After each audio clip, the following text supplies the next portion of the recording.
Yes, let's go. We have so much to talk about. I didn't even know that this update was out until this pure, good-looking hunk of man flesh came onto my screen and told me. That's why we just started a little bit late, because I'm like, whoa, reading through this. Okay, already too late. Sorry, 3 minutes. Just came out 3 minutes ago. Already gold up 50%. Did you say 50%, Kristian? Yeah, look on deck screener. Gold is already up 50%.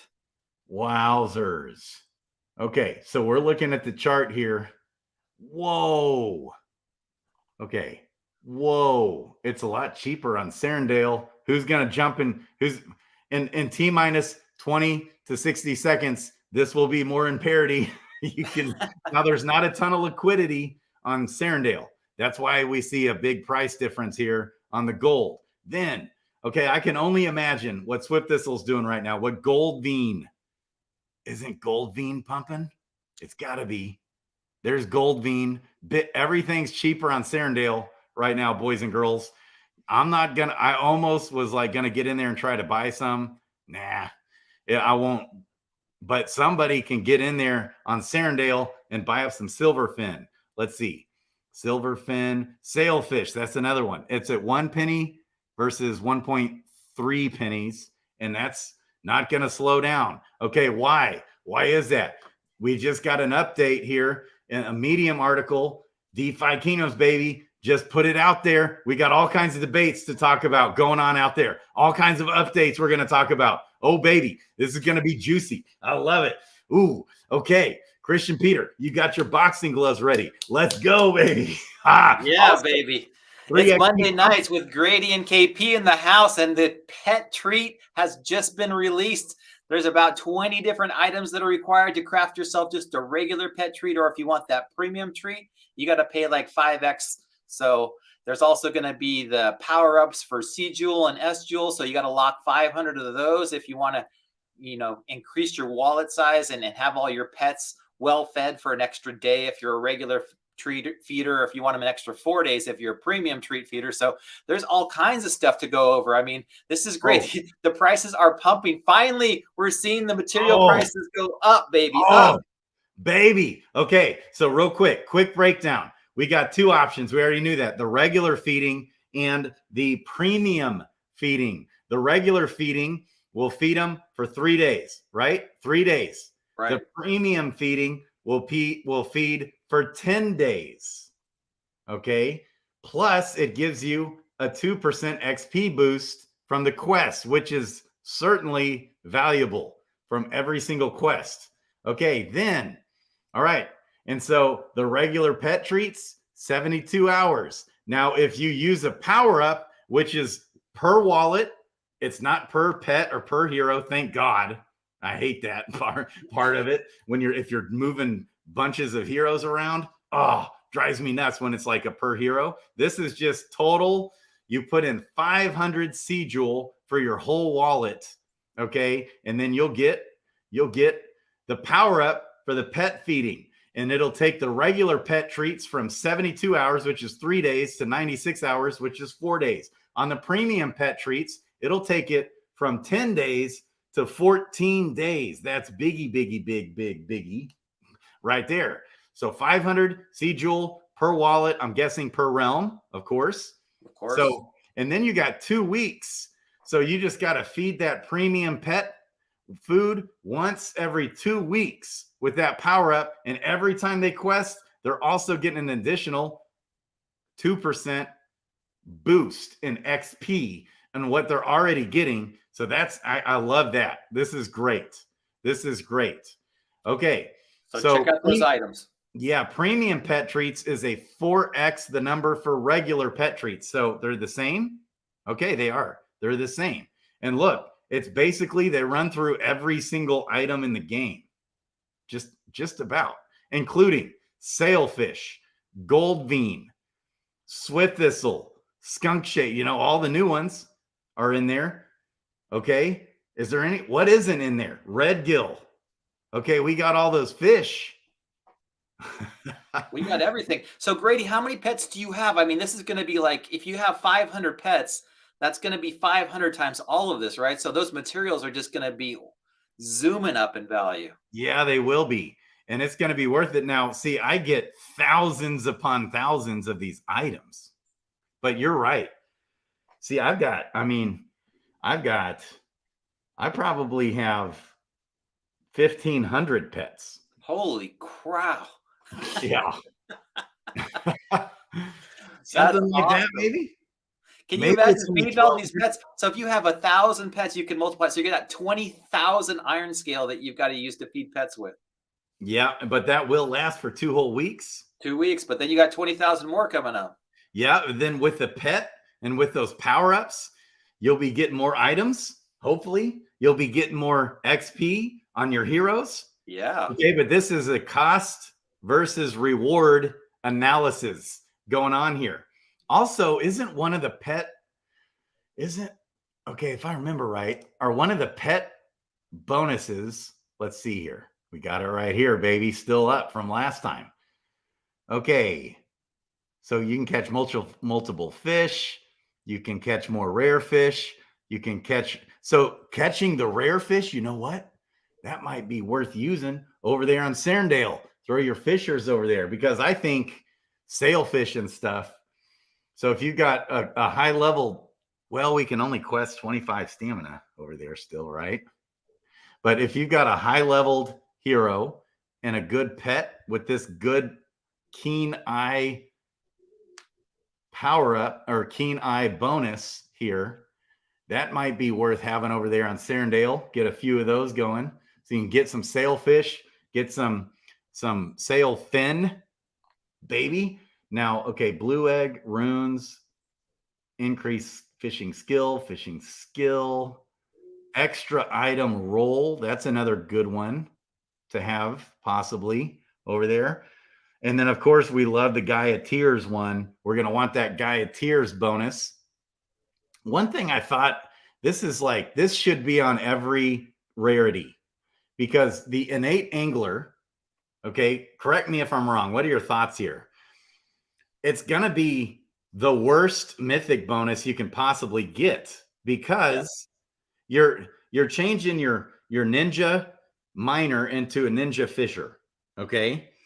And you can send them fishing, but you now got to feed that pet and you're not getting any of the bonuses except the rarity mythic bonus, which is 20% XP, which is nice, but you're forgoing a bonus by doing that. So I'm just going to want to keep I'm not sure though. I'm not sure if that innate angler is for mythic, any mythic, and then you get the bonus on top of it. I asked them and they said, no, it's a separate bonus. Okay. It's a separate bonus. So if your mythic pet happens to get this innate angler, and I did ask, this was my understanding because I asked a lot of questions. I asked about 50 questions after that AMA last week. Okay. And if this innate angler bonus hits, then that's their bonus. Huh. Okay. So yeah, if you are missing out on the extra mythics, then you're definitely, I mean, you might as well just send your ninja fishing if he's a gardener anyway. Yeah, I mean, at that point, you might as well use it, but that's going to be the biggest bummer.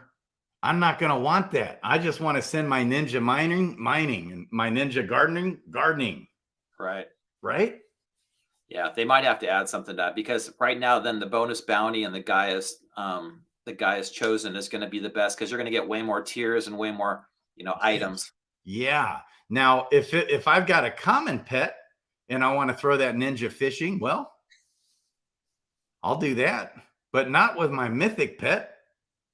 I mean, but you're going to have to if that's your bonus. Now, that would make sense if this innate angler was on all mythic pets. Yes. That would make more sense too. So it should be either it's a bonus that's on, all the cards, or it's on all the mythic cards and they get in this other bonus roll or something. Right. Because otherwise, forget it. I'll just send them gardening and throw a gardening pet on them, or whatever. And when the mining pets come, stick with that. Okay. But it's still going to be needed right? See, I was really wanting to attach some of my common or rare or uncommon pets to some of my miners and send them fishing or foraging, right? Right. Because I've got too many miners to mine. So I got them on a training regimen, my excess overflow of miners. Okay, so back to this. Did we miss anything else? I think that we just covered it, right? I think we got the pet treats. That's going to be awesome, though. I'm just watching Deck Screener right now, and everything's gone up. Like some of it's up 65, 70%. Wow. Wowzers. And it's 65 or 70% up against like Jewel or something. Yeah, this is 51% here, and that's like against the US dollar, basically. I like to look at things against just the US dollar, but gold for once, finally, it's pumping, baby. Yeah, it's nice to see gold go up, and we don't even have the green pet eggs yet. So, I mean, once that happens, whew, people are going to need those gold in the tiers. So it's going to just pump up a little bit more. We're going to need that gold. And I just don't have much gold. Ooh. Do I need to go buy some real quick? Come in here and buy some. Okay. What else is going? We got the 3XP conference, baby. Oh, yeah. I can talk to the organizers. I know that Sergeant's talking to them too this week. They gave us at least a 20% bonus. I think that Risen and Bolon, we're going to try to get a little bit more out of them, but we got a 20% discount on all that. Sergeant's trying to get everybody VIP passes so we can get backstage and chat with everybody and get into the secret spots and the cool after party. So I'm hoping that happens too. Yep. So we've got a meeting. I haven't even looked at the email yet. I've just been so busy. Today I got started the process of getting going with Helper, but it's not even going yet because it's like it's such a nightmare to add in all those heroes. So they're trying to make it easy, but so we got to add in all the heroes and then figure out how I'm going to level them up.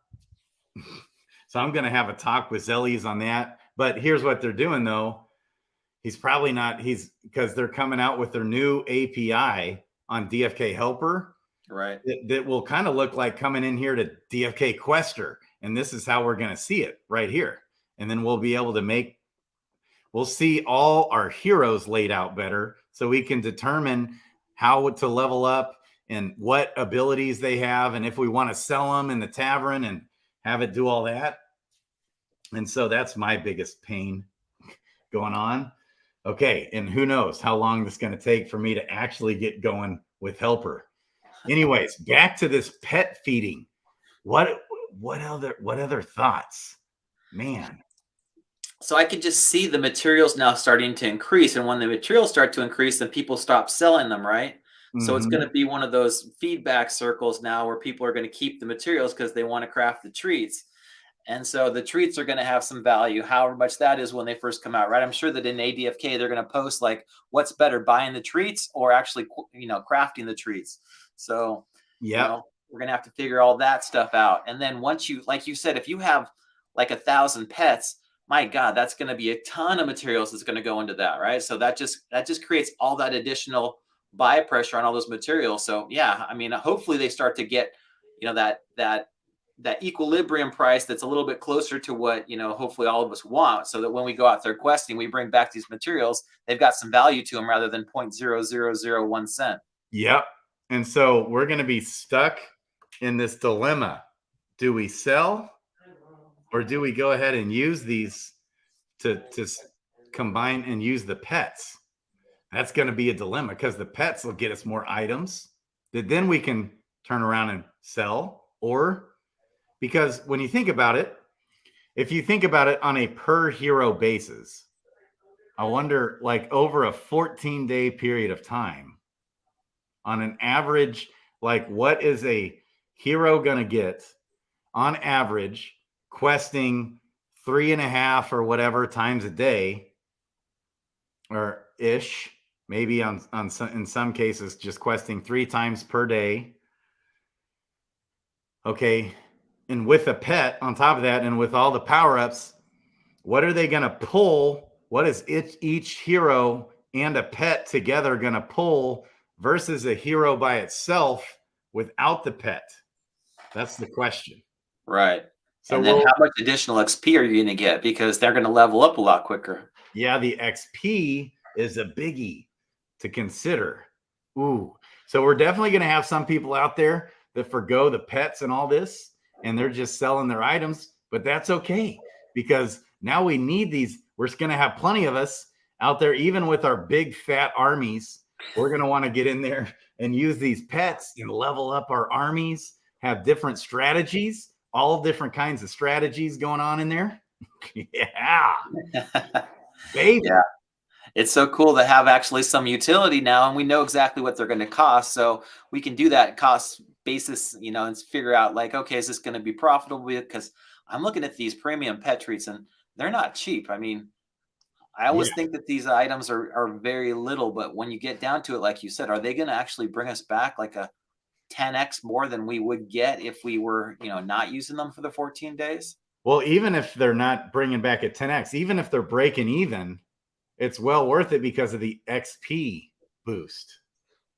So all that needs to happen is that the pets bring back, if you combine a pet with the hero, it at least brings back this much extra of what you would otherwise get, because it at least pays for the treats. Over a 14-day period, will adding the pet bring back that benefit of all these items over 14 days? And I'm thinking about it, and I'm thinking probably so. Probably so. Yeah, because then you can throw in some eggs and possibly other things as well, right? So yeah, they probably will. Yeah, because you're getting all that extra XP on top of it, on top of what the pet will give you. Because look, yeah. Just look at the chart. Think about this for a second. Okay, especially on the mythic ones. Like if you've got anything that's giving you more fish, more of anything. Okay, if you got, you got your experience one, that's different. You're just gaining way more experience. So that's going to be awesome still, but it's different. It's not going to pay for itself in a sense at all, except in an experience. Okay, then on these, you're getting, like even on a common pet here, you've got a 55 to 65% boosted rate of catching multiple fish on a common pet. Yeah, that's going to be a good common pet to have. There's a few common pets. Like when you were talking about common 1-star pets, some of these common 1-star pets are going to be worth it if they have like a 90% or a 60, 70% chance of getting more items. Yeah, like increase chance of catching high value fish, even if it's at this 40%. Okay, and then you look at this. I know that one hero can roughly bring all of this back pretty quick, I think, because man, I'm getting thousands of these items a day, except the lower rare, the harder to get ones. Yeah, the ones that are more rare are definitely going to be tougher to get.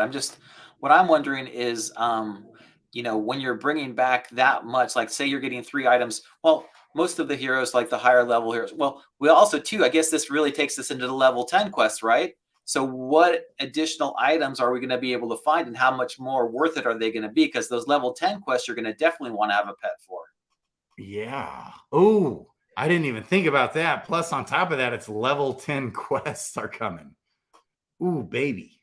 Oh, baby. Let's go. Item, utility. Let's go.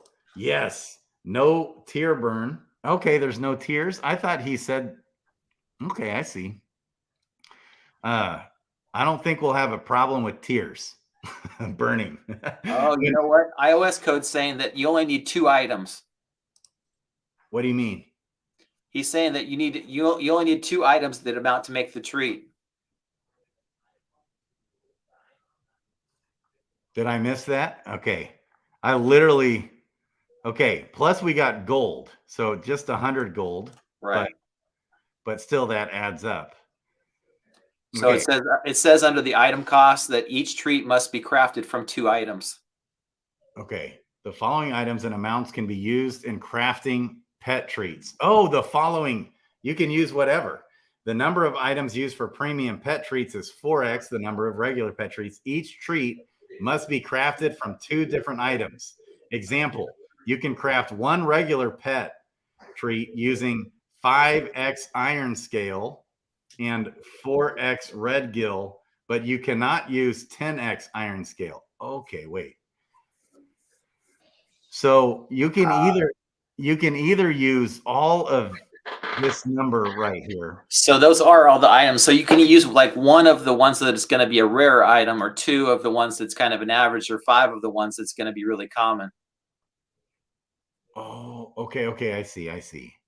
So yeah, it's gonna be a lot less to feed them than we were thinking, but it's just looking at it like that. Yeah, we'll definitely be using the cheaper ones. 2 of the iron scale lanternized than the more rare. The king pinchers, or the swift thistles, or things that are going to be more valuable. Okay, so that is much better. So that makes every pet, you're gonna feed every pet then, because they're gonna be well worth it. I get it. So you could just use 5 iron scale and 4 red gill. Boom. Or for a regular pet, or you can use 20 iron scale and 16 red gill. Boom, done. Yeah. Yeah. The only thing they don't have that Sarge and Maddie were saying is no bloaters and no ragweed. Yeah. I mean, I guess they could do like 1,000 ragweed and 1,000 bloaters, but that'd be. Well, So any combinations of treat type, ingredient pairs, and quantity can all be queued to be crafting within a single transaction, or a series of batch transactions as necessary. Interesting. So, and then in the launch, craft 10, get 1 free. Yep. In total, 5,000 pet treats will be given out in each realm in this promotion, with 2,500 immediately available and the other 2,500 added 12 hours after release to ensure everyone has an opportunity to join in the fun. The total treats include both regular and premium pet treats combined. So whichever are crafted first will also be what's given. Okay. Yeah. This is great, man.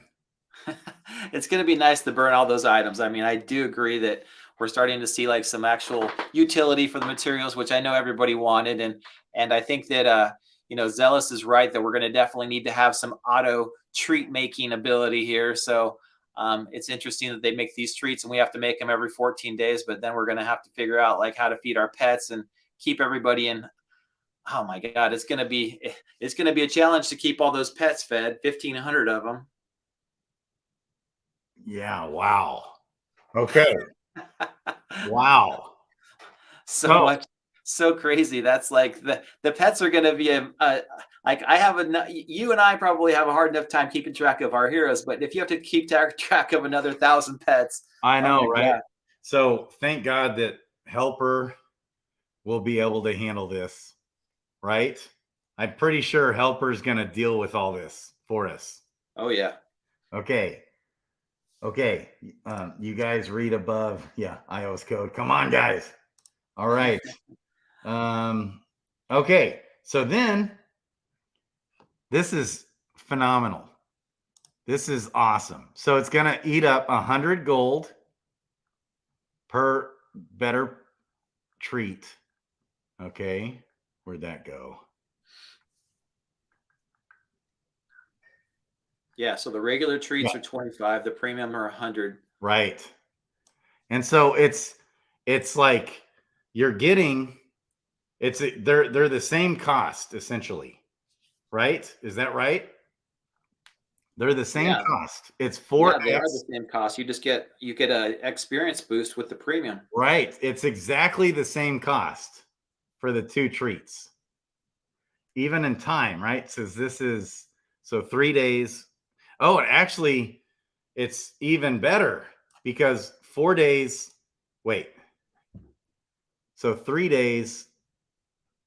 And is it a 4x cost? Okay. Yes, it's a 4x cost. So it is actually slightly cheaper. It's a little bit cheaper, time-wise speaking, to do the regular pet treats. It is a little bit cheaper because you have to multiply times 4 to get the premium, but you're not multiplying the time times 4. But it's like 3.5. Right. So it's 3 days instead of 10 days, 4 days to 14 days. If it was a 4x, it would be 16 days. A 4x here would be 12 days. So the power up is a no-brainer. And then interesting. And then the premiums are going to give you the extra 2%. The extra 2, which is also no-brainer for me. Yeah. Done. So I'm going to be doing all premium, even though it's slightly more of a cost, but that XP, no-brainer. Oh, baby. Oh, baby. Regular treats is the way to go if you have a not. Man. This Wednesday, Grady, I think is going to be huge, right? Because we've got the Gigapatch / Hero's Best Friend. We've got the Avalanche Summit starting. We've got potentially green eggs being released at night. We've got potentially pet feeding happening. Oh my God. All this like sprung. I was just about to like press play and play this. And then Kristian's like, hey, did you see the new update that just came out? So literally, I was like speed reading through this. Dang, man. Okay. So as soon as it gets launched, okay, right off the bat, 2,500 available giveaway treats. And then the other 2,500 added 12 hours after release. So when is it being released? Is it on Wednesday? Well, the Gigapatch is getting installed. What I think it was Sachet said Wednesday morning they're going to start, and then it should be done by the afternoon. Yeah. Which I'm assuming is going to, be the anticipation for the Wednesday night patch, the regular Wednesday night release that they would do. So I'm hoping Wednesday night. And I think that one of the other tweets I saw today was that green eggs is completely ready to be released as well. So there's nothing left on that. So we're hoping that green eggs comes out Wednesday night with pet feeding, with pet utility. Yeah, it should be quite a. I mean, I can't really believe that they're doing this while everybody's in Barcelona, but great. Do you think that's planned? Do you think that's kind of like intentional? I do. I think that they wanted to release some big things while they're at the conference because it's just going to give more hype to them, and they're gonna get a lot of eyeballs anyway because they're the top subnet on Avalanche. But this is just going to add some more fuel to the fire. Oh, is this guy? Is it this guy, the pet feeder guy? Is this guy the Chef Boyardee right here? Oh, wow, interesting. Okay, so we're going to be hatching the green eggs. That's going to be our tears burn. We don't need any tears burn in this. We got plenty of burning of tears that's about to get unleashed like a beast. The tears will become the most deflationary crypto in all of crypto here over this next week or two. All right, baby. Okay. Because we're going to be hatching our green eggs. And then, with this pet feeding, all pets are totally worth it. All pets. It's not that expensive to feed them. No, not at all. I mean, the premium treats are not. Yeah, they're going to be easy. So I was looking at it first, like both of us were with like, oh my gosh, how are we going to make up all of these ingredients over a 10-day span? But since there's only 2 of them, it's going to be so much easier. Yeah, they're all going to be worth feeding. All of them. All of them. It's like hardly a cost. It's 100 gold and let's say 20 iron scale and 16 speckle tail. That's it. Done. Right. Like That happens when I blink and then look at my account again. And it's like the bot's going and it's collecting my heroes again. And then all of a sudden I just sold, if I just sold or did something with my speckle tail, all of a sudden I blink and it's back up to 10 or 20 like that. Yep. So no brainer, absolute phenomenal no brainer. So basically a common hero. Here's the benefit, or a common pet. The benefits of a common pet. Okay, first of all is you get 4% boost just for rarity, which is common, is still there. Okay, then we're gonna talk about this dark summoning here in a bit. So, okay, duels. All right, where'd it go? Killing me. Okay, it's on this one. So 4% common XP bonus plus a 2%, so 6% just for having the pet, and done. Oh yeah, and you're also getting the additional bonus that it's going to re-roll, so you're going to get it's way going to pay for itself. Right, 100%. So then, if you happen to get the efficient angler, okay, in that scenario, and let's even say it's just the 8%. Well, you're already getting 6% on top of the 8%. Plus, you've got your 15% power up going, baby. And yeah. then you get. We should probably check out the floor prices of pets, see what they did. For real. So this is just phenomenal. All pets are always going to be good all the time for everyone, without question. Without question. Wow, floor pets are now 35 crystal. Of course, crystals dump so hard, I don't even know what that means. They were down at 17 though, just like last week when we were talking. Yeah, and crystal was like double the USD value last week. It's really took a hit, man, which we knew was coming. I'm surprised it took that long. Like, why did it even take that long? Well, it's been nothing but down because of the there's been no buy pressure at all. It's just been all sell pressure on all the materials, on all of the tokens. So now with this buy pressure, it might be a different story for a little bit because people are going to have to figure out what they're going to do with their materials. They're not going to just be selling them off for crystal or jewel or whatever they're going to buy. Yeah, it's at 3 cents, man. And jade, where's jade gonna bottom out at? Is it going to go all the way down to like a penny, 1 cent per jade? Are tiers going to surpass the value of tiers? Going to surpass the value of jade? Goodness gracious. That's kind of crazy when something that has an infinite supply in tiers could have the same value as something that has a fixed supply that's getting burned. Right. So we do have a lot of jade being burned. We have a lot of jade being burned. We have a lot of crystal being burned. And we're probably up to over 2 million of, crystal getting burned. And it's just like, there's only 250 million, which might sound like a lot, but not at 2 cents. Yeah, I would say, Kevin, for sure, the 2x XP bonus, the 2% XP bonus for sure makes up. The XP is like valuable. It's really valuable, man.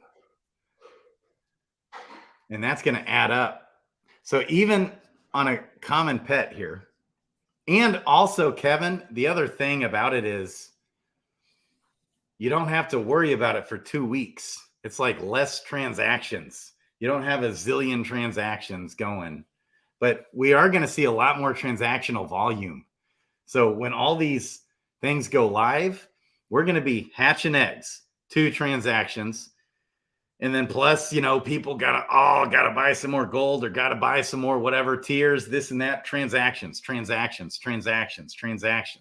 Then we get the pet, we gotta pair the pet transaction, we gotta get the pet food, transactions galore. Then we gotta feed the pet, transactions. Then we gotta quest them, transactions. We're gonna get back up to like what, 4 million transactions per day or something here going.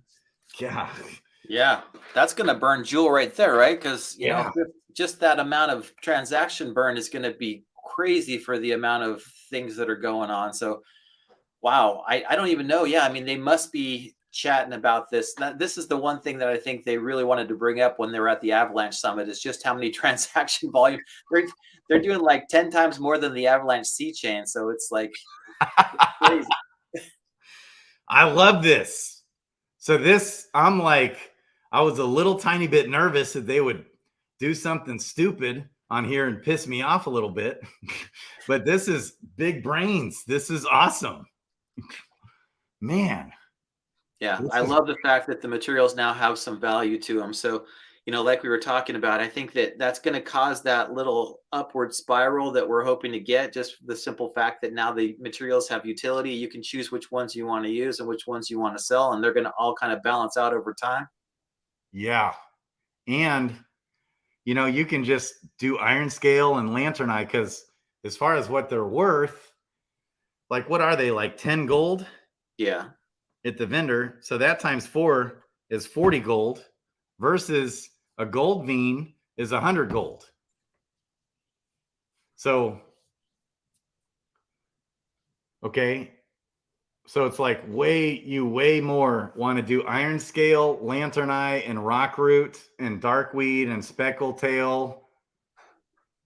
I guess if you've got the red leaf nap root, blue stem, you're going to want to probably not use that because there's less of it in circulation. You're going to want to, and maybe amber taffy. And I wouldn't use spider fruit. I wouldn't use blue stem. And I wouldn't use milkweed or sailfish or any of those. But it's nice that it's an option still. That is nice that it's an option. But you're going to be better off using iron scale, lantern eye, rock root, speckle tail, darkweed, nap root, and maybe amber taffy. That's it. That's what I'm thinking. All the rest, you're wasting money by using those other items. Okay. Any other strategy things? I think we need the ADFK crafter kit that's just going to tell us which ones we should make our premium pet treats. Right. They're all going to be such different values. We're going to need to know which ones are going to make the most sense. Yeah. Because we could possibly see a pump in iron scale, lantern eye, rock root, and darkweed. That's possible because there might be some blue and gray eggs getting hatched. So, but I can tell you right now, speckle tail and nap root and amber taffy, but especially speckle tail and nap root because they don't have any other utility. Amber taffy at least has a little bit with some of the stones, okay, which we can talk about this big debate going with stones, baby. What do you think there? Okay, but first I wanted to cover this because I'm literally thinking out loud right now. This is what I would be telling myself if I was sitting in bed like I normally am all day, every day, and all night, every night, as I lay in bed on my phone, listening to YouTube and, doing DeFi Kingdoms, baby. This is what I'd be thinking in my brain. Yeah, I agree. It's like, I think that Zealous was saying on DFK Helper that we can have an auto craft the 2 items that make the most sense. So that's going to be the easiest way to go, right? Is just to use Helper to put it all together for us. So if we need 500 pet treats, we're like, all right, make us 500 pet treats. Yes, that's what Helper is going to do. So they're in here talking about, is the little bit extra cost of the premium worth getting the 2%? And I say 100 million gazillion %, but maybe Zellies is disagreeing. I think that everybody's going to have their own opinion. They might have to, change it around a little bit. The nice thing that what they said with the 2 types of treats, right, is that we've got regular treats and premium treats. What happens if we get super treats at some point, right, that are just allow something different? So now that there's 2 different ways to look at it, they can always change it around, tweak it a little bit here and there, and maybe come out with a 3rd variety at some point that's just going to, change all the dynamics as well. So it's kind of cool just to see the testing so we can see which one's going to work out the best over time. Yeah, and I can tell you right now, I want leveled heroes. I want a whole bunch of level 20 heroes right now. It makes such a big difference. And so any little thing, first, it's fewer transactional volume, which doesn't matter that much, but it matters a little bit. Okay. And then on top of that, you just don't got to worry about it for 2 whole weeks per hero. Pet fed, done for 2 weeks, done. And then you're getting all this extra XP. It starts adding up more and more. It's like, and as you level your heroes up more and more, that 2% for XP gets bigger and bigger. And so, because once you start hitting level 16, 17, 18, 19, it takes a zillion years to get those guys level to the next level. Exactly. So that 2% starts making a bigger difference, because you might have a fisher go out and get 250 XP. So you get 2% on top of that. It just adds up. And so then, and we haven't even got to level 10 quest. So maybe that extra, the 2% for the premium, the 4% for the basic, everything's going to add up, like you said. And, that might be a little bit on the regular quest, but it might be, 10, 15, 20 extra XP for every level 10 quest. Yeah, I love it. Zellies is going to give us a price check, baby. Let's go, Zellies in the house, which will make use automatically and find the cheapest formula. Ooh, look at this man. Zellies working his magic like Houdini out here. Baby, let's go. So right there you have it, guys. He will be able to auto make all the pet food with the best possible, cheapest formula. Boom, done. He's like already on it, like white on rice. He was already ready like weeks ago. We talked about it. If they listen to me, I'd suggest a different formula that doesn't so heavily reward automation. But even as it is, it's enormously bullish for the entire market. Yeah, enormously bullish. I agree. Enormously bullish. And see, here's the thing, Zellies. We were talking about this. If we didn't have automation, I don't think this ecosystem would have survived. Like, seriously. Quest fatigue is real. What would you have done? Would you have want to be in there questing heroes every day? You'd be selling them. All the heroes would have been sold off. Are you kidding me? When I got to 100, I was so tired of going out there just like you were, like every 3 hours, just changing my heroes over and questing them, put them in the gardens. Even when there was nothing to garden, it was like, oh, why am I doing this? Right. And so nobody would be doing all that. It would be, in our hero market would just be so beyond decimated. But because of the bots, because of automation, baby, yes. You know what? This leads us right into the dark summoning. Did you see that 2,500 heroes have been burned in the first 2 days? Nice. Enormously bullish. My God. Yes, but see, here's my thought. I seriously thought we would burn away 100,000 heroes like in the first week when dark summoning came out. Okay, so this has been the hot debate going. But then what happened? How were you ready to throw a bunch of heroes? Where were you at on that? Were you going to do a bunch of dark summoning? No. You never were. I love my heroes too much. I've dark summoned twice. One of them I gave away to be easy. I think that started him down that dark path and he hasn't recovered yet. And the other one, I had 2 advanced level subclasses, and I'm like, okay, I'll just throw these 2 advanced level subclasses in there to see if I can get an elite.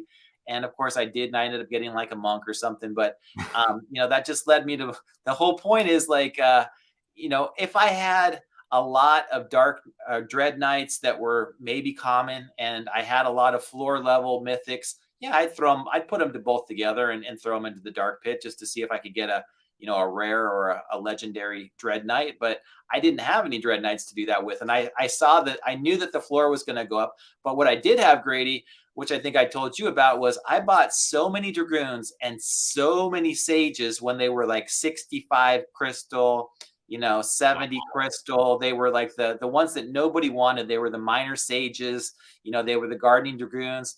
And some of them are uncommon. And, I even got some rares that were like 100, 150. And so I've got like 250 or 300 Sages and Dragoons, but I'm not throwing them in the pit either. I don't care to get the one Dread Knight for burning all these Sages and Dragoons. I love my Sages and Dragoons. Yeah, right. They're my favorite, right. One of my favorite heroes. So I'm not a big fan of Dark Summoning. I know that, the Mythic squad, they're the kings. I love watching them stream. I love watching Too Honest throw. I love Be Easy when he gets the Dread Knights. I love watching even King Baka when he throws his Dread Knights in there and pulls out that legendary or mythic. But it's not for me. I love my heroes too much, all of them, to send them to the pit. Right. Okay. So I was wanting my game plan, because here's the thing with Dark Summoning. If you want to get the true top level PvP monsters out there, we're probably going to have to Dark Summon, right?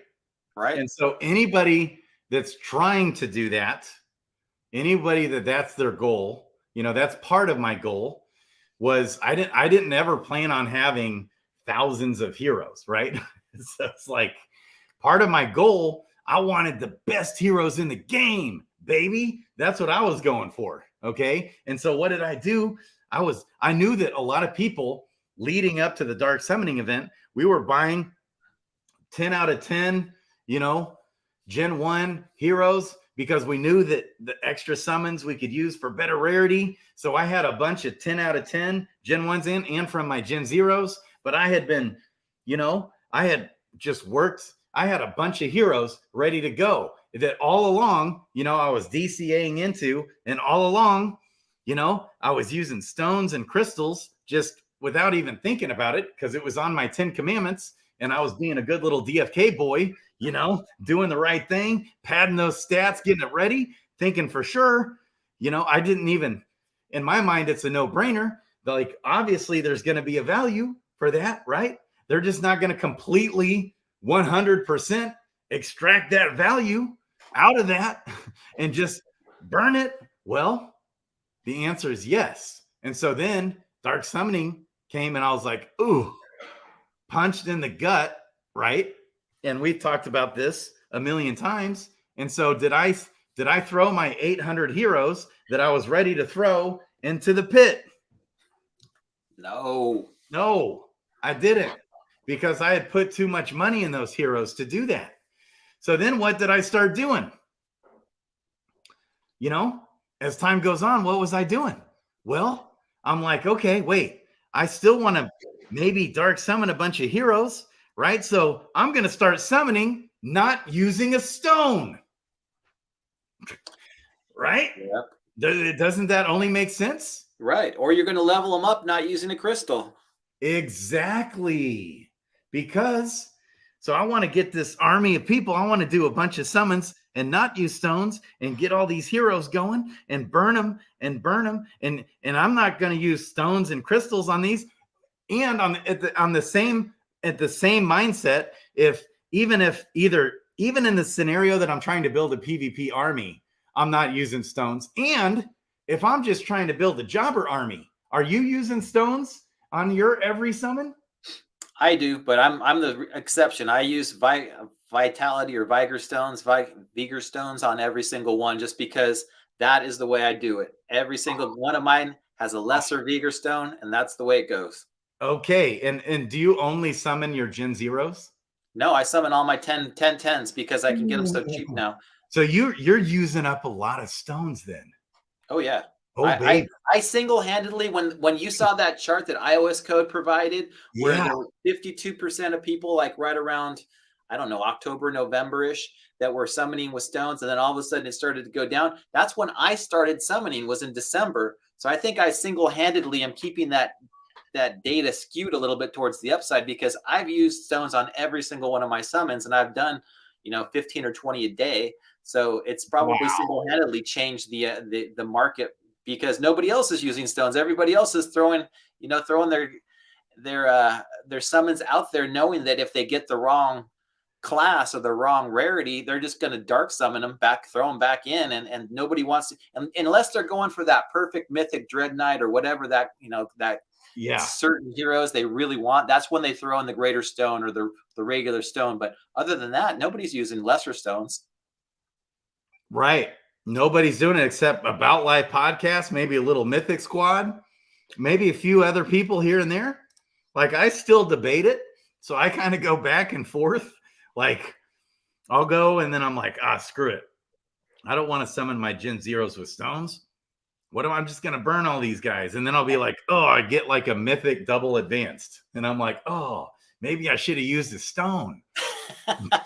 Right. And so I'm like, Mr. Use the stones. Okay. PS is doing it. I love it. About Life podcast is, but I can tell everybody right now, without a question, there's no question about it. The amount of stone usage has so dramatically dropped compared to what it used to be. And the amount of stone crafting has dramatically dropped. The liquidity has dramatically dropped. Here's what used to happen. There used to be no problem with liquidity of stones. No, you could go buy up 10 stones, 20 stones, no problem, plenty of liquidity. Okay, and here's what would happen. The stone carver would go away, okay? And then the stones would like, for example, a mite stone would be 5 jewel, okay? And then all of a sudden, you could sell, mite stones would go up to 10 jewel, and then they'd go up to 15 jewel. One time, they went all the way up to 30 jewel, I remember. Yeah. And I was flipping them, right? And this was a regular thing. No problem, right? Well, then dark summoning came. Okay. And what happened? The price of the stones would sometimes not even go up when the stone carver was gone. Exactly. Nope. Okay. And there was no liquidity. So I remember there was literally no liquidity for like lesser wit stones. Like if you bought one, the price impact was like 33%. If you just bought one, you couldn't even buy one without. And so I remember at that time, what I did is I crafted a whole bunch of stones and I threw them in liquidity. Okay. And there was not a ton of volume, but there was enough volume, but the price impact still, it wasn't like I put in on average 20 to 30 stones per stone. Okay. And, we would maybe see the mite stone, for example, go from 5 jewel to 7 jewel, for example. Right. Even still with low liquidity, that means nobody was buying stones. Exactly. That's what that means. And so finally, I gave up and I'm like, oh my gosh, what am I going to do with all these stones? And so I unstaked them out of there.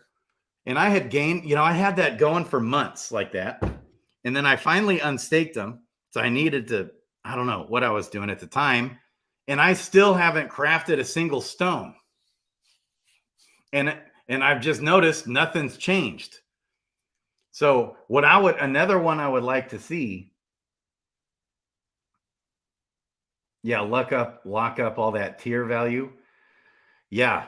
So I think what I did is I still have plenty of stones, like from months ago.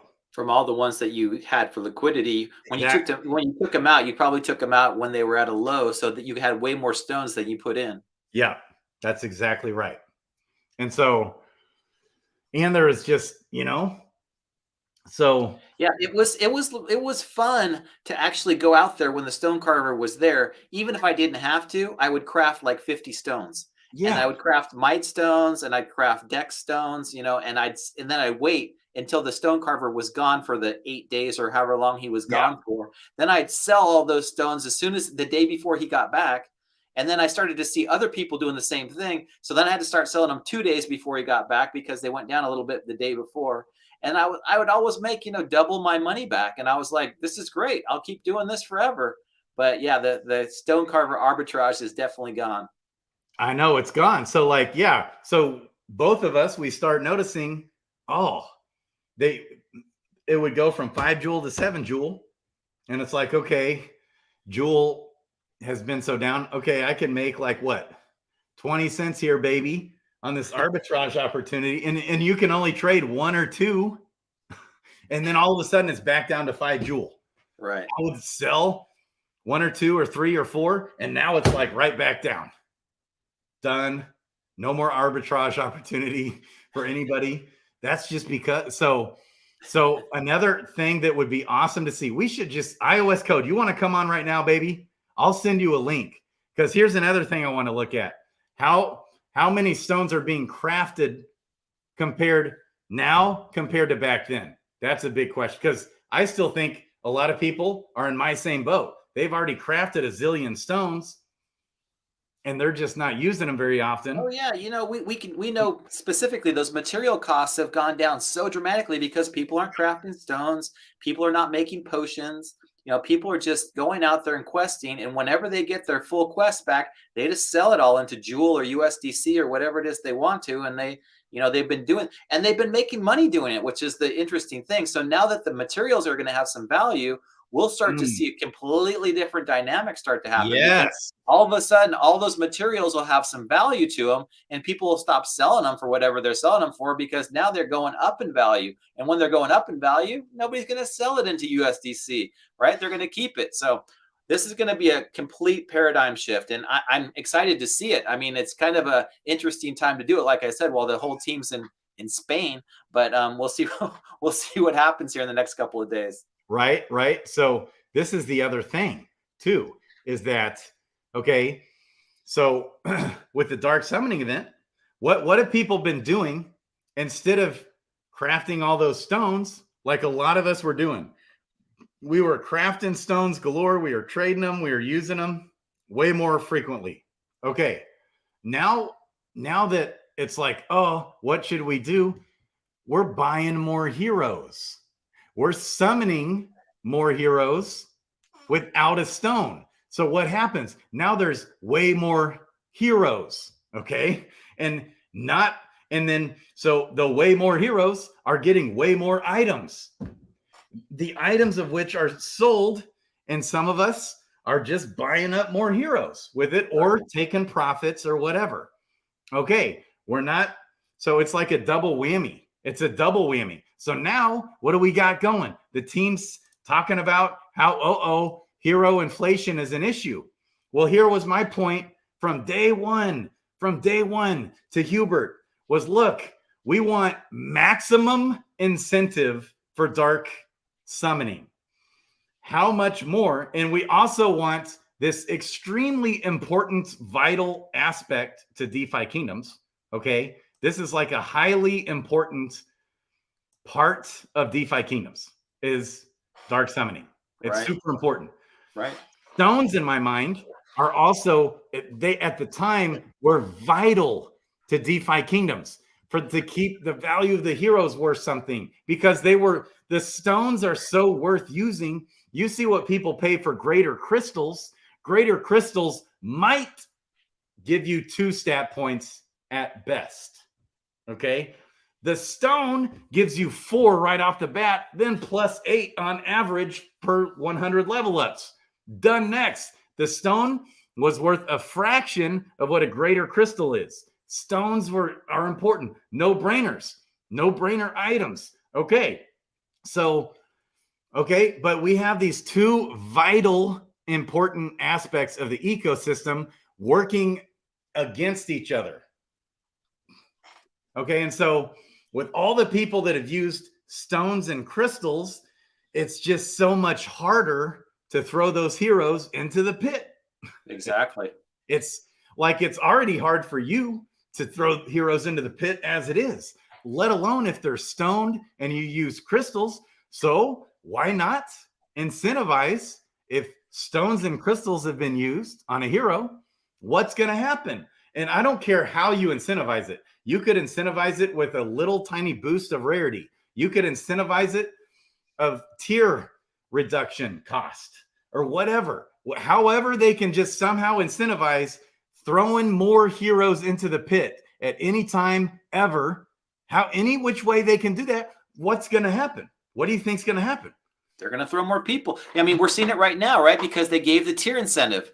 So the tier incentive right now has been such a huge boon to people that didn't want to throw their heroes in the pit because it would cost them, $2 in tiers. Now they're all buying all of these floor level sages and dragoons and tossing them in because now their tiers they're getting all their tiers back. So you're exactly right. Not only is the tier cost, but all they had to do is give the smallest incentive to stones and crystals and say, you know what, we'll give you, instead of having, a rarity bonus here, your rarity bonus gets kicked up 2% or 3% or whatever. And people will be like, great, I'll summon everybody with the stone because I know I'm going to get the 3% rarity bonus if it's a dark summon. And everybody would buy stones. That's right. And then what would we want to do on our new summons? We'd want stones on those bad boys to throw, even if we wanted to throw them in the pit, right? So now there's no debate because I'm constantly stuck on this. Ooh, do I use a stone? Should I not use a stone? I won't use a stone. Or there would be no debate. Whether or not I want to keep this hero forever or throw him in the pit, I would use a stone regardless. It's a no-brainer. Either which way, at least I know in the back of my mind, if I end up throwing this hero in the pit, at least I get a rarity boost a little bit. Or at least the stone that I'm using right now will pay me back in tiers or whatever, anything. Okay. And so what do you think that would happen to the economy? We would have, I say we would have at least 100,000 less heroes out there right now questing. And how would that impact the materials out there? We would have not as many materials. And on top of that, because all those 100,000 heroes aren't questing to get all the materials, on top of that, everybody's now using those materials to get more stones, which means all those materials are getting burned. It's a win, win, win, win. Everybody wins. The team wins. You win. Hey, she wins. She wins. Everybody wins. And I can maybe, finally, possibly, maybe end up, after 1,000 freaking dark summons, end up with my Mythic Dread Knight double elite abilities. What's wrong with that? Exactly. I think you're exactly right, though. And the team, I think, needs to take heed of that. I mean, I know you've talked to Hubert about it. I know you've talked to several people about it. And realistically, it makes so much sense. And for them not to take that into account. Right now, we're getting the litmus test, right? It's just you guys can throw as many people into the pit as possible and we'll give you tiers back. And we're seeing it firsthand. In the first 2 days, 2,500, 2,600 heroes went into the pit. So over a 7-day period, it's probably going to be close to 10,000. If we kept it at 10,000 over a couple of months, there you go, 100,000 extra heroes gone. That means 100,000 less materials coming in. That means 100,000 less on the floor price pressure. That means everything just changes. The entire market dynamic changes, and that's exactly right, Grady. I know that you've been preaching it from high heaven, and I appreciate you taking the good word. But it'd be nice if we heard some of the some of the team reciprocate what it is that you say, because it makes a whole heck of a lot of sense. And I agree with it 100%. Yeah, baby. I appreciate that. So, but instead of that conversation happening, we're having a conversation now about them wanting to reduce, or extend the Gen 0 cooldown period. It's like, which we can't do. I mean, nobody's going to agree to that. I think they can incentivize it if they want to incentivize the cooldown and give you, a higher rarity chance or something by waiting longer. That'd be fine. But you can't just take something away from somebody that's already bought something. It's just, it doesn't work like that. I know that they talked about it, but I've been having conversations offline with several people, and I'm like, yeah, sure, give them incentive, just like we talked about with dark summoning. Give somebody an incentive to do it, and they'll do it. But don't take something away from somebody that otherwise wouldn't have purchased something because of it. So right. And I don't think this is just a symptom. I don't think there's a hero overinflation happening. That's just the symptom. Okay, what's happening is the items are so being flooded and dumped, flooded, dump, flooded, dump, because there's not enough incentive to use the items. Now, we know that's going to change. Pet feeding, it's hatching the eggs. It's going to use a lot more items coming right up. And then crafting, okay, that's great. So I doubt this goes anywhere. You know, I don't think the team's going to really listen to this. Okay. But wouldn't it make so much sense? Because every single item except the gold generating items like gold bean, red leaf, you know, red gill, those are just only there for the gold, basically. But Right. all the other items, all of them are and gold and tiers are all used, a lot of them for stones. So now a good, healthy push pull is going to come where it's like, oh, do I want to use the stone because they're more expensive now? Do I want to dump my items or do I want to keep them and use them? This healthy push pull begins. That's a healthy ecosystem. Here's what we got now: an excess, overflow, abundance of items, and just primarily being heavily dumped. And then more heroes being bought and summoned, which then just creates more items and more dumping. Okay. And it's like, no bueno, no good, no brainer. No, that makes 100% sense, and I've been saying it for a while that once we hit that timing where the materials have value, and instead of going nothing but down, even if they're to stabilize, right? Even if everything's to stay exactly where it is right now, that would create a lot more buy pressure because people then wouldn't be incentivized to take it all and sell it. They'd be incentivized to think like, well, maybe this gold vein is going to be worth more than this, this whatever, right? Right. At some point in the future, and I'll hold on to it, which is just going to create that buy pressure that's going to lead it to an upward value.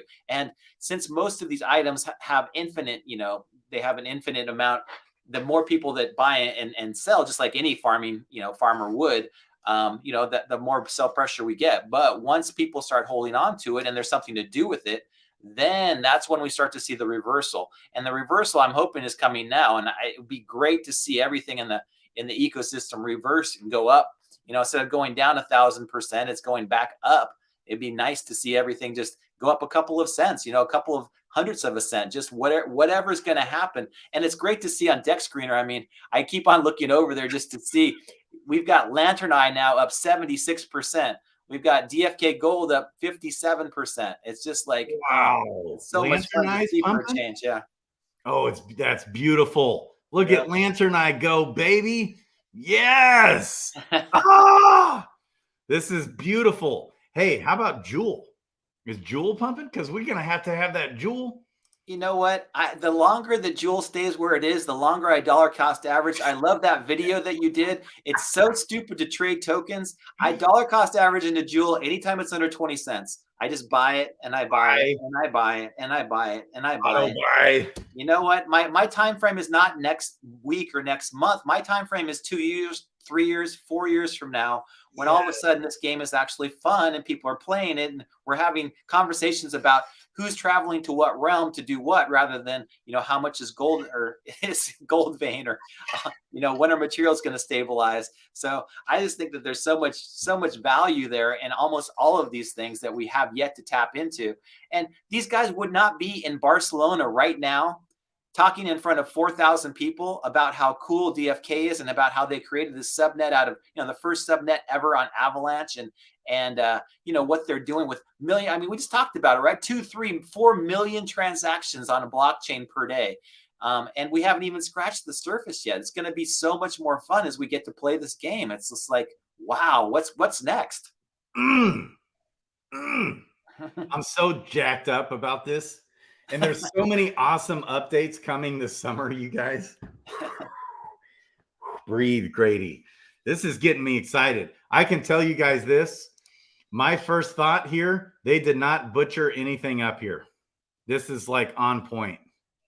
The only thing I see a little bit butchered up that needs looked at, okay, is right. Where is it at? Where'd it go? Where did it go? Is this right here? Innate angler. That's the only thing I see that's butchered. I think that really, realistically, all Mythic pets should be innate. That was my first thought when I saw that. I understand if it's not going to be the case, but I think that every single Mythic, that would just make Mythics that much more valuable. Any Mythic you attach to anybody just gets that innate skill. So, I 100% agree. Yeah. 100%. So either do what you just said, and you could even add it as just this is the pet bonus, for a common. I don't know. No, I think that when you have that 3-star bonus, like if you have a 3-star forager or a 3-star fisher, Yeah. they should automatically, you Yeah. attach that pet to anybody and they just, Right. they take it. Yeah. Or just the mythic pet itself. If it's a mythic, you can automatically do it. I love that idea. And then man. Yeah. If it's mythic, if it's got mythic skills, you should get that bonus. I mean, that again, we're not taking away anything from anybody. We're just saying that these pets have so much more ability than the other ones. You're gonna pay a premium for them. And I'm sure that Mosh would love it because he's got the more mythic pets than anybody. But you just wanna reward people for going out of their way to create something that's that's above and beyond in the game. And I think that those little additions that you say, yeah, here's what you get. Here's the bonus you get for, you get rewarded for sticking with it and doing, hatching all these eggs and doing all the, the grind and every day and putting these things together that nobody else has done. I mean, that's what you get rewarded for. That's what we're all here for. Yeah, baby. Man, this is so fun. This is so fun. Okay. And there's more to talk about. What else? Okay. Here's another little debate going on out there. And I think King Baka made a good point.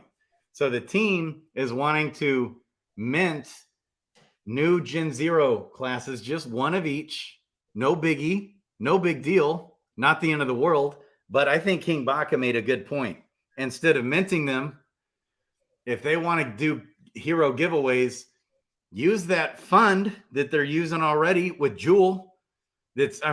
Jade and Crystal to buy up a hero and give it away. Do it that way instead of, what do you think about that? Yeah, I put my 2 cents into the talk, the TFK talk, and I read everybody else's that was in there, and I appreciate everybody's opinions too. They're really good. I think that the team really needs to take that into account. My thought is, after digesting everything and kind of coming up to my own conclusions, first off, the team should never take any Gen Zero crystals. They should give them to people that are playing the game like they have been. It should be through contests or through raffles or through the things that they've been doing. But those Gen Zero crystals are just the most precious thing. They're the most fun thing to be rewarded. And especially if they're going to be original Serendale Gen Zeros. I mean, we'd all love to get a thief right now, right? It'd just be like, those things are the most scarce thing in the game. And you can see it in the floor prices in the tavern. A Gen 1 10 to 10 thief is going for 300 or 350 crystal, where everything else is 200 or below.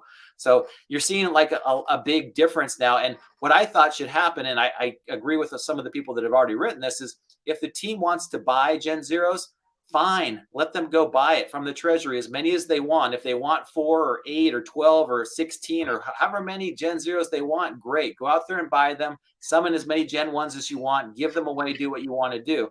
Yeah. But they could do that, and that way it incentivizes them. It gives them an aligned incentive to be in the game with us. I know that all of them already have Gen Zeros, or most of them do, but why not put some in the Treasury? Why not say we have 12 Gen Zeros in our Treasury, so we want the price of heroes to go up, especially Gen Zeros, so everybody makes more money. So that, I think, would be a great way for them to show support and for them to get what they want, right? Which is, it sounds like, more incentives for people that are outside the game to come in and play. They can give away their heroes. They can give away whatever it is they want. Yeah, man. So we agree on everything. We didn't even have to have boxing gloves going. Baby. I love it. Well, it's interesting to hear what different people want. And I think what we all want is for more new players to get into the game. And I don't think you incentivize new players to get into the game by saying, hey, here's a Gen 1. They're not even going to know what that is, right? We all got into the game differently. We all usually got in by going to the gardens, putting some money in the garden and watching and saying, okay, it's not a rug pull. We got our money back plus, some APR that we got initially. And then once we did that and felt comfortable with the team, okay, we might go out there and buy a common basic hero. And then we put that common basic hero to work and, have him go out there questing. Oh, he's bringing back some items. Oh, great. I can sell these items. Oh, I can take that money that I'm getting and put it back in the garden. That's what I was doing, and then I was making a little bit higher APRs.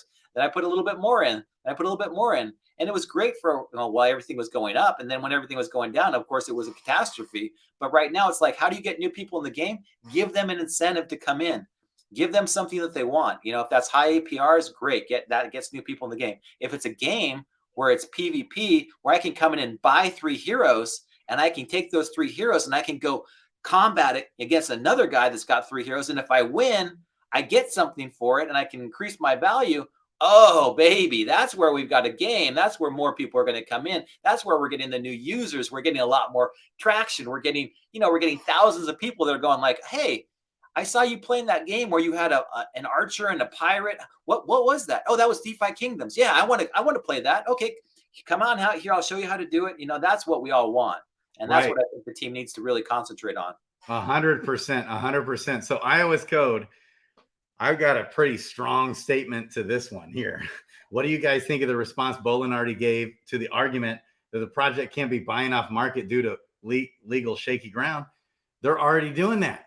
They get in there and buy and sell stuff. They buy Jewel. They sell Jewel. They buy Jade. They sell Jade. I think they're doing more selling Jade. They're already doing that. The team does that. So so you're telling me that we would rather have the team be for legal reasons. Like, think about this for a second. For legal reasons, that it's more above board to mint a brand new Gen Zero out of thin air instead of having to go buy one?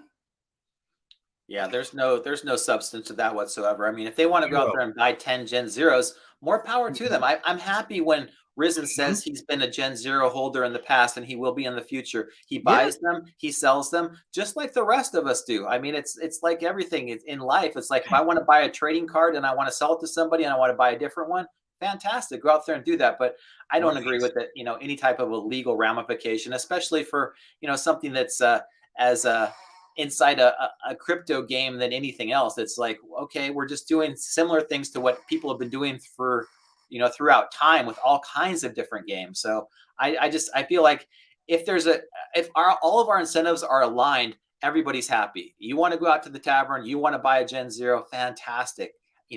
Have at it. Go out there and buy as many as you want. But don't take something that you could give away to like a community member. If you gave it away to any community member, they would be thrilled beyond, reproach. If you gave somebody a Gen Zero crystal from Serendale and said, hey, you know what? You just got an archer or you just got a thief.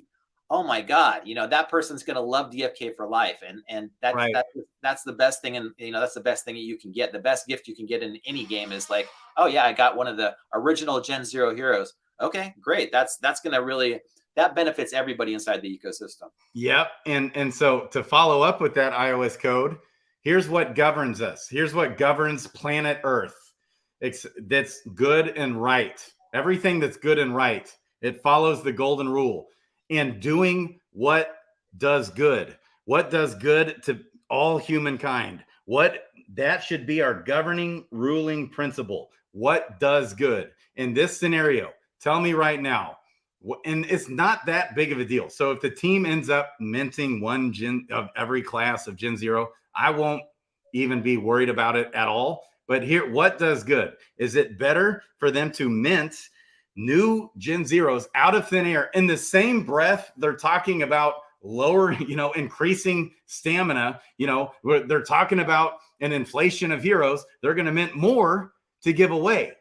Okay. Versus going into that tavern and buying up Gen Zeros. What's better for the community? What's better for all of us? I mean, really, because they're buying that with funds. Okay. And also the team's treasury, it has a lot of jewel, jade, and crystal in which they have to occasionally dump. Now, I think it's now consists of mostly USDC.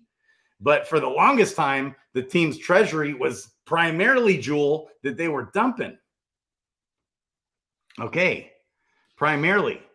So, and the team receives all that jade and crystal, 50% or 49% of it from all the summoning and egg hatching and things like that. And, so the team gets 49% of all summon and all the tavern fees and all the egg hatching.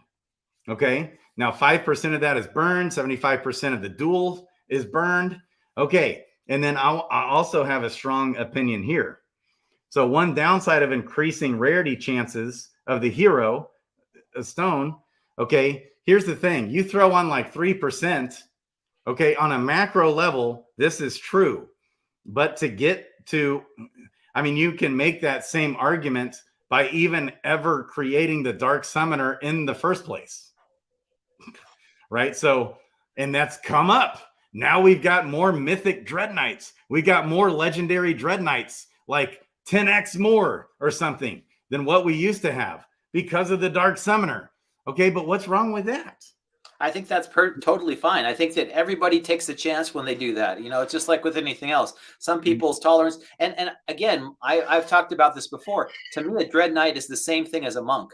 There's no difference at all right now in the game. You're speculating when you get a Dread Knight that at some point in the future it's going to have a lot of value, and you want a Mythic one because that's going to be the highest value hero in the game.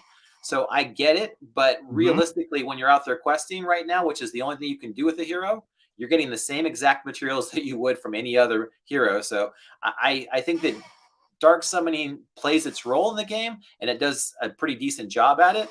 But also, too, they need to tweak the numbers to make them work however it is that they should possibly work. And when they say to us, oh, maybe we'll increase the cooldown, that doesn't make sense, right? Everybody gets frustrated with that. Everybody says we don't want that. Right. So if everybody's saying the same thing, then fine. That's something that shouldn't even have been brought up. It should have been thought of, okay, how do we incentivize people to reach the end that we all want people to reach, which is, okay, we give them a little bit extra bonus. And it doesn't take much in our, for us, we're already bought in. Give us a little bit extra and we'll take it hook, line, and sinker. Just say, here's 2%. Oh, I got a 2% chance. I'll do it. Look at how many people are dark summoning right now for 1 Gen 0. It's a ton of people. It's just amazing to me. Right. And so it is amazing. And they do get the tier reduced cost. Okay. If you don't want to touch the rarity, we'll just do that. Right. Okay. So like if you used a stone, it's worth whatever. It's worth 20 tiers subtracted off your dark summon. If you used a crystal, it's worth 5 tiers. A lesser stone and a lesser crystal. And then you could have a scale. If a greater attunement crystal was used, that's worth 100 tiers or whatever. Just something like that, just to incentivize me to be like, ooh, I used over 100 greater attunement crystals on my army. I've used greater crystals, regular crystals, mostly lesser crystals, but still in lesser stones. But it's like, man, give me incentive to throw those in the pit and maybe I'll do it. And so the result is lots more people using stones, burnt in the item economy, thriving a lot better, more push pull, more people debating, should I take profits or should I, engage in this game and do this and that? Okay, that's a healthy economy. Right now, not healthy. No incentive to use stones. Even if you're trying to get that PvP beast army, you're not using stones. Or if you're just trying to get a jobber army, you're not using stones, except a few of the faithfuls out there, like Kristian Peter BABY, an About Life podcast, and somebody else on here said they're doing it too. Okay. Yeah. So I agree with you wholeheartedly. I think that, we could definitely figure out ways to incentivize people to use more dark summons if that's the goal, is to have less heroes in the game, which I think it is right now. I also, too, know that there's lots of other ways they can do it. I also, too, hope that at some point they introduce some different type of burning mechanism on Serendale than they have on Crystal Vale, right? We have the pit on Crystal Vale. Maybe on Serendale they have something different that's going to, include a little bit different mechanic to it, which they can always do as well. So there's going to be all kinds of different ways that they can incentivize everybody to do different things. And that's what the team's been really good at ever since I've been in this project, is that they give you little incentives to make it so that they get at the end of the day what it is they really want to do. If it's putting Jewel in the banker, if it's, if it's summoning, you're having a summoning contest, or you're having a dark summoning contest, or you're having whatever it is, they're going to give you a little bit of an incentive. Even on Perilous Journey, right? We thought, oh my God, I'm not going to send all my heroes on the Perilous Journey because I'm going to lose 60% of them. But we didn't know that those 60% that we lost were going to be worth 10 times more to us because, you know, the value of Crystal was going to start at $40. You know, it's just like, holy cow, I would have sent thousands of heroes on there because it would have been hundreds of thousands of dollars. But, you know, we didn't know that at the time because, you know, I don't think that anybody could have determined that. If they did, it would have been just a huge boon to the game. But yeah, I think the team tries to do what's in everybody's best interest. It's just we need to figure out what those incentives are and how to align them a little bit differently. Right. To where the mechanics in the game work in symmetry together. They're, you know, they're in harmony with one another, not at odds with one another, you know. And then, so then we have less people who would otherwise be dark summoning, and we have less people who would otherwise be using stones. Okay. Yeah, baby. I like the point Ogre made. I mean, us, like me, myself, you know how many heroes I've given away for nothing? Oh, yeah. Yeah. I mean, Ogre's given away a lot. I mean, a lot of us have given away a ton of, if it's not a hero, it's an egg. If it's not an egg, it's a pet. You know, it's just, you want to, you want people to be excited about the, you know, what's going on in DFK. And the best way to do that was to give away a hero when they were, you know, a couple $100 because people are like, wow, you're giving me an NFT that's worth $500. This is great. I'll try this game. Right. Right. And so a judge with a right head on his shoulders would compare the legality of them minting new Gen Zeros out of thin air versus going and buying them. You know, it's like in order for the purpose of giving back to the community, that would be a corrupt judge that would say there's a legal issue for buying instead of minting out of thin air, right? Well, what they could do too, and I thought about this, but it's a little bit, I think it's a little bit outside what it is they want to do, is they could incentivize people to give away their Gen 1s at that point, right? They could say the team's not going to do it, but if you give away 100 Gen 1s, you know, in any time frame, then you'll be entered into this raffle to win a Gen 0, you know, something like that. And then they've incentivized that us in the community to do what it is that it sounds like they want to do, which is get more new people into the game. Yes. So I love the idea of wanting for them to do that, giving away heroes and all that. I love that. And I love Robinhood. I do think Jule's going to come on a centralized exchange.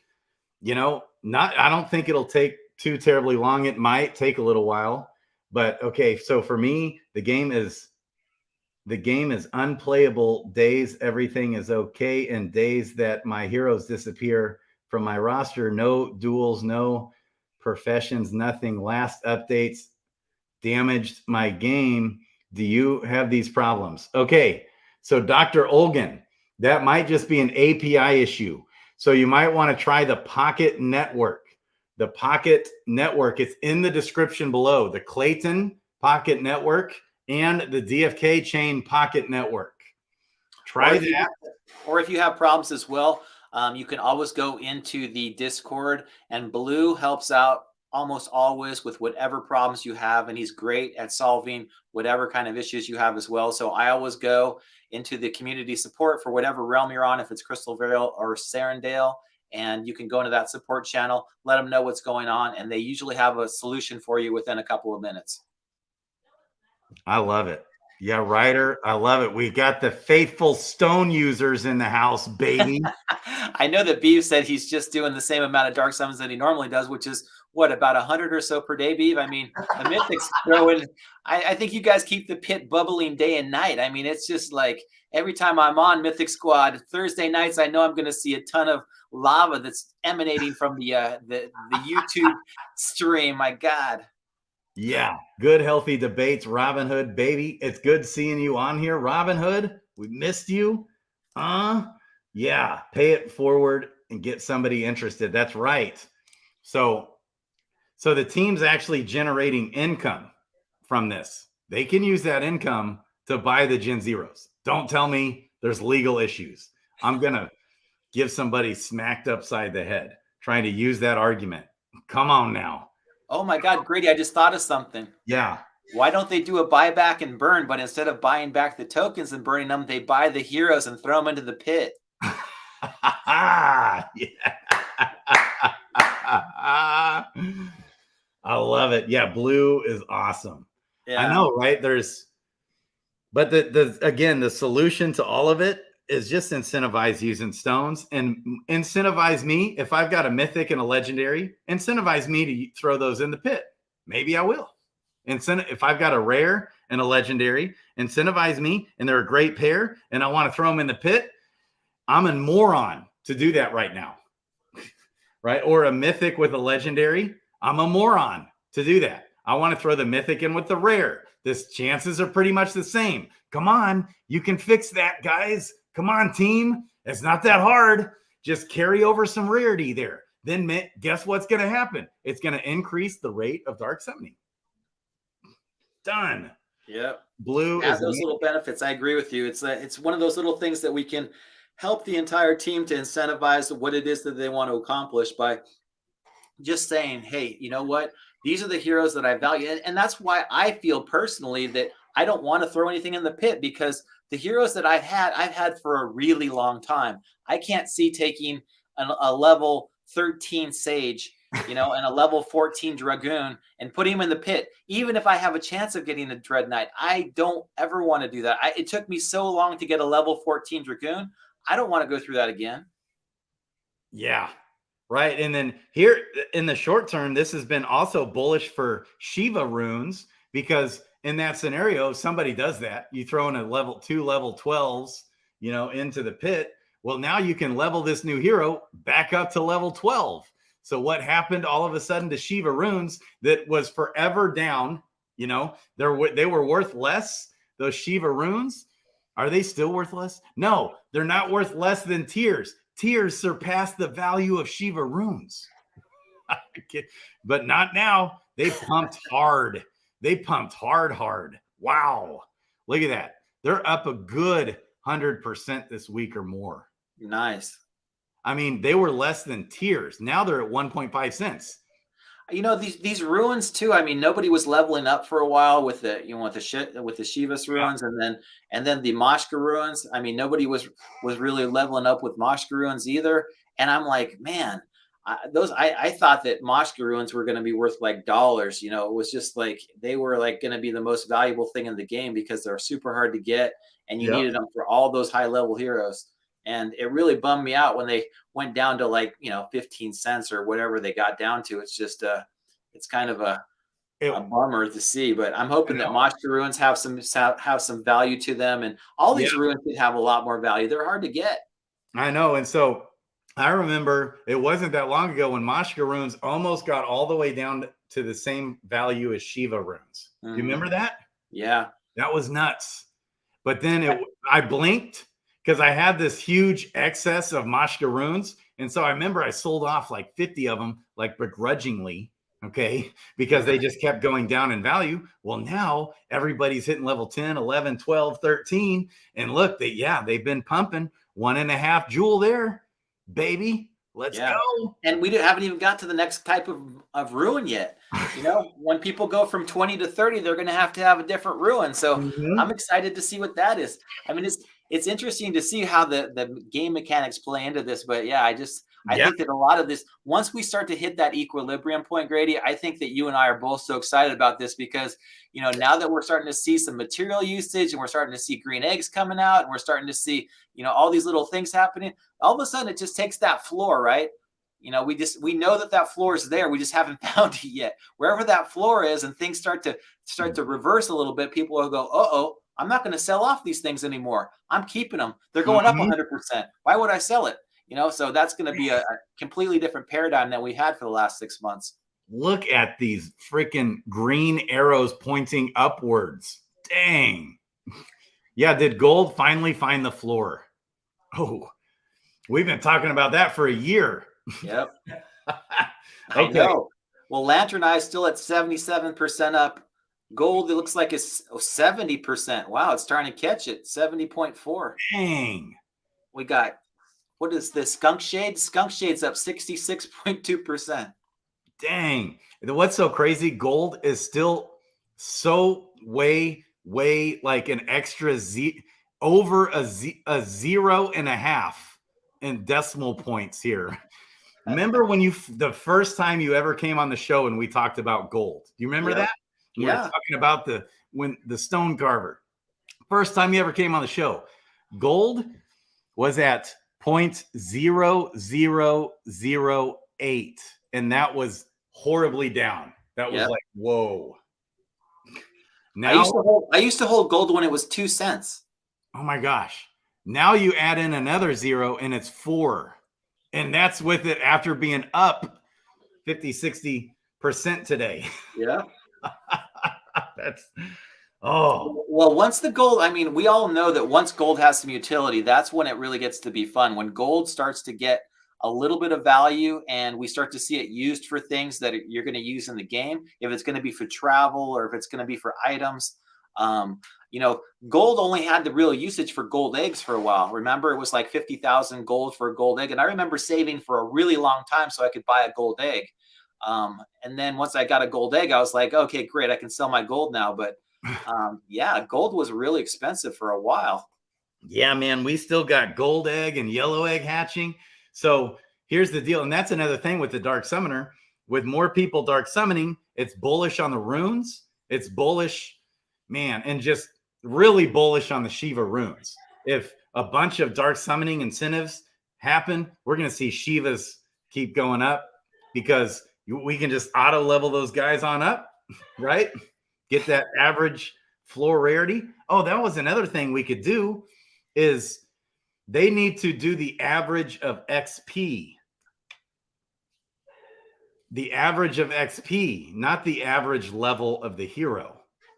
That's another thing.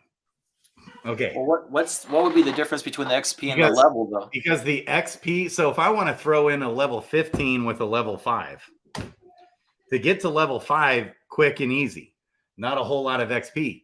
To get to level 15 is way more XP. Oh, yeah, okay. So they need to average out the XP, the average XP, not the average level. That was another thing I was hollering about. Yeah, no, that would be closer to like a level 12 or a level 13 probably. Right, because to get to level 5, that's like nothing. That's like, one level from 9 to 10, or something. As far as XP wise. Right. Okay, so dark summoning is not worth it most of the time. Don't blame you guys for holding on to everything. Right, Robinhood. So what we want to do is make it worth it more often. Right? Make it worth it more. Yeah. I can tell you right now, I'll be doing it if it is. I mean, if I had time. I haven't even had time to look at it this week. It's like, dang it. Participate. Okay. I appreciate all the great comments, Robinhood. Those are awesome. Yeah, man. Totally not worth it to dark summon those high level heroes. Unless they're the same level. Also, I mean, PS is right on, though, because once you have that high profession skill, some of my guys now are like 21, right? Like 21.1% profession skill. That takes a while, right? That takes probably like 6 months. So you've got to quest those guys for a long time to get that 20 profession skill. Yeah, I mean, you'd be surprised, though. It doesn't take as long as you would think. It only takes 2 to 4 weeks to get to level 10. Now, then it does start getting a lot harder. Yeah, level 10, I agree. It's about a month, but after that, it's a while to get to 20. Right.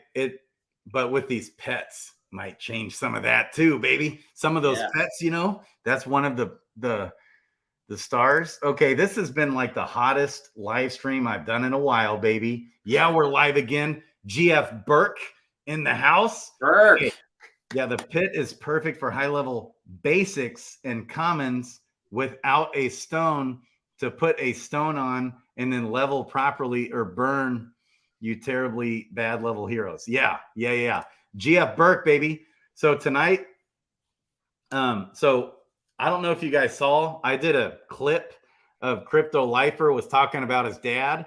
And then I just did a chat one time. Maybe it was even a super chat. I always try to super chat him a little something about prayers for his dad. And he almost started crying on the stream, praying for his dad. And he's done it like 50 times. Super emotional guy, Crypto Lifer, just always worried about his dad. Well, tonight his dad had a massive heart attack and died. So it's like, oh, Jeez. and because he wears his emotions on his sleeve about that. And so I know that man is hurting tonight. So thoughts and prayers to Crypto Lifer. Prayers to Crypto Lifer. Yep. And Burke is always in there. He's always giving you shout outs. I love it. I've been catching up on some of his streams here lately. And his Bruins, his Boston Bruins lost. Okay. I think, yes. I love you guys. Yeah, man. Love you, Burke. This was an epic stream. We got so much going in DeFi Kingdoms. Our heads are spinning. We could talk about this for another 3 hours. We could do another 7 or 8 hour legendary stream, get people in here. We could be debating about all this stuff, get all this going. Okay. All kinds of stuff going this week. It sounds like maybe you think we're going to be hatching green eggs by Wednesday night. Ooh, all these updates. We're going to have tiers burning away by the millions, baby. We're going to have heroes continue to burn away by the thousands this week. Yes, let's go. Side note, bro, check my last tweet. It's real. I set up 6 different browsers, 6 different Mexis, 6 different BitGets, 6 different Gmails, free browser VPN extensions. Really interesting. Interesting. That's awesome.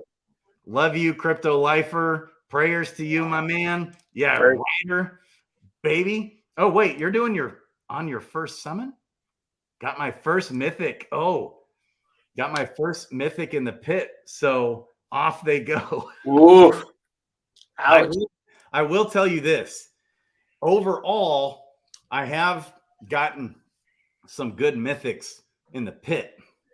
It's a needed, necessary thing if that's what you're going for, you know? And so it's a necessary tool in the game for PvP for getting those monsters.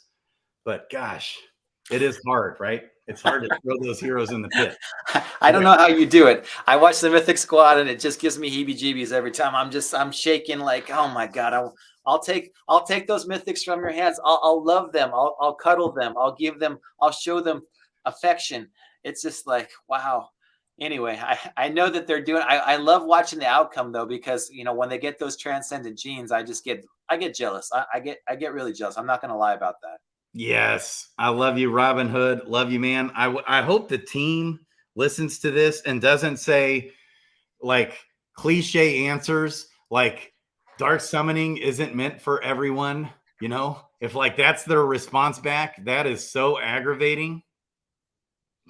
Yeah, and again, they can incentivize people on Serendale with different types of dark summoning or something like that if they want to. So I agree. It just needs to be, once we have all of our everything's aligned in the game. The team's aligned, we're aligned, everything's good. And again, our whole goal here is to bring new players on. However that's going to work the best. If that's going to Barcelona and talking to 5,000 people, fantastic. I know, Grady, we're going to have a great time in June. I'm excited about that. Everybody should come to LA. We're going to talk to thousands of people, get the good word out there. We're going to see thousands of gamers. It's going to be so much fun. We got to bring this tide up. Just raise the tide a little bit. Get a couple 100,000 more gamers in here. Some of them will find DFK. Some of them will fall in love with it like we did. It'll be great. Epic, man. This is going to be the most epic week in DeFi Kingdoms history. It is. Make sure that you guys do not miss Avalanche Summit. Wednesday is going to be the start of it. Thursday is when Dreamer goes up on stage for the keynote. 2 big days. Let's go, baby. Let's go. Love you guys. Kristian Peter, any last words? No, love you guys. I'm so excited. I'm always stoked to be on Monday nights until football starts at least. And then, it's going to be a great, great week for DFK. Ogre, love you. See you in LA as well. Anybody who's going, please, we're going to do that meetup June 8th, 6 to 8. Going to be so much fun. I know that Grady and Sargent are talking to the team. Hopefully we all get VIP passes. We'll have some after parties. It'll be phenomenal. Baby. Love you. We got to do a YouTube channel on fantasy football, baby. Love you guys. Kristian Peter and Crypto Grady out. Love you guys. DeFi Kingdoms, baby. Let's go. Time to go buy some Jewel to get those power-ups going. Baby, I love you guys.